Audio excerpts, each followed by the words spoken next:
بعد يعيشوا كامل مقنوطين و جو سي با كوا.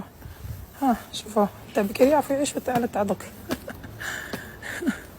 شوفوا هذا مسجد باريس. تمام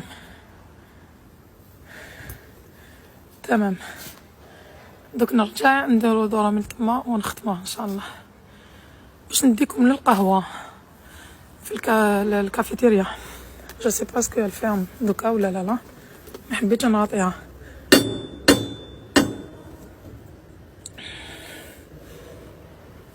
ألف وثلاثمية وربعين.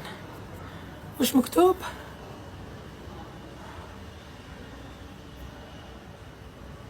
عام 1340 بصح سيبو واش مكتوب.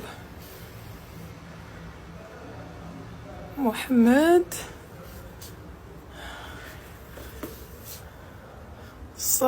صنعه هكا صنعت في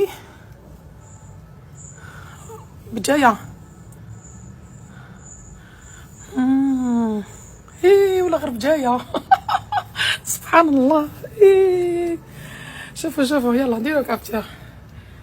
هذا اسمه النح. ها مكتوبة بي جاية. هو مستوحى من الجزائر وجابوا الاخرين تاعو من الجزائر. محمد فيجلي. والله ما على بالي انا ما نكذبش. دي فكرتني وهي بتقرا كده بتاع مكتوبه قدامها بفاس 1340 هجريه طبعا اللي هو يواكب او يوافق 1922 ميلاديه وهي سنه تاسيس الجامع في باريس وكان في عهد السلطان يوسف بن الحسن وراح افتتحوا. معروف القصه واللي اشرف عليه هنا وقف الحبوس. هنا مؤسسه معروفه من زمان كانت للاوقاف الاسلاميه وللجوامع ولكل حاجه هنا في المغرب. هي اللي اشرفت على الجامع وهي اللي بنت وساهمت فيه مع الحكومه الفرنسيه. طبعا دفعت اظن 500,000 فرنك حاجه كده. الباقي من المغرب اضافه الى المعماريين وكل ده من المغرب.